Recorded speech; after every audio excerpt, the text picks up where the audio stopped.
organizations in this country, and it's the Industrial Development Corporation, the IDC.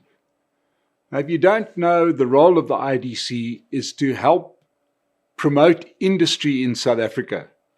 And it reached its height when the IDC was used as the vehicle to fund the development of Eskom and Iscor and Sasol and all of those state-owned companies that were run for the benefit of South Africa and were run super efficiently. So much so that eventually Sasol got spun out, became a privatized company, which meant that a whole lot more money went into the IDC, which meant that they could help for industrial development. That's what they meant to be there for. Now, needless to say, the comrades really do have a problem seeing a pile of cash sitting in an organization, and they've got the pen and they're able to get the money out of there. So more problems at the IDC.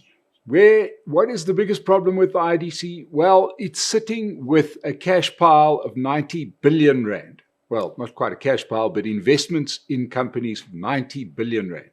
These used to be rock solid investments and companies that did make money. But like everything in South Africa, a lot of money has gone to mates of mates, tenderpreneurs, foolhardy schemes, etc. And now they have just reported that their bad debts, the bad debts in the IDC, last year 120 million rand, this year 4 billion rand. That is up by 3,800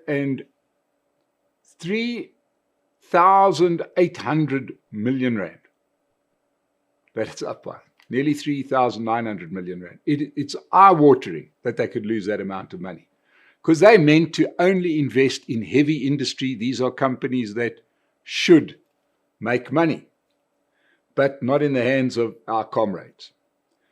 Where did they waste some of the money? Well, let's look at what they did. For starters, the IDC has, even though it has a mandate to develop industry, it seems to be using the mandate to try and bail out big companies, which is kind of crazy because it's there for the benefit of the country. So 2.2 billion rand was given to vehicle companies to try and keep them going in South Africa. Now, I'm all for South Africa having a motor vehicle industry.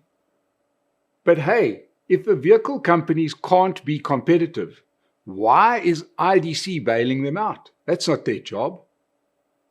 I don't see the IDC bailing out your business or my business, but yet 2.2 billion rand, that's 2,200 million rand, was given to the likes of Ford and General Motors and Volkswagen and God knows who else. These are some of the biggest companies in the world. It's almost a bribe that gets extracted from the South African government. Those big multinationals say, look, you give us money or we're going to close. Well, here's the news. They take the money and they close anyway. The next wonderful example is the IDC bailed out ArcelorMittal to the tune of 1.7 billion rand. They gave them that money earlier in the year, almost as a bribe, to keep their what's called long steel factories open in Newcastle and Vereeniging in the Vaal Triangle. 1.7 billion rand.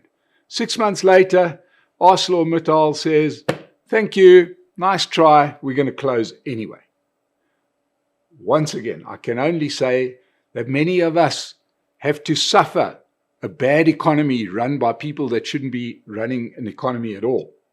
But nobody is there giving us money. The government decided in the infinite wisdom to shut the economy down for COVID.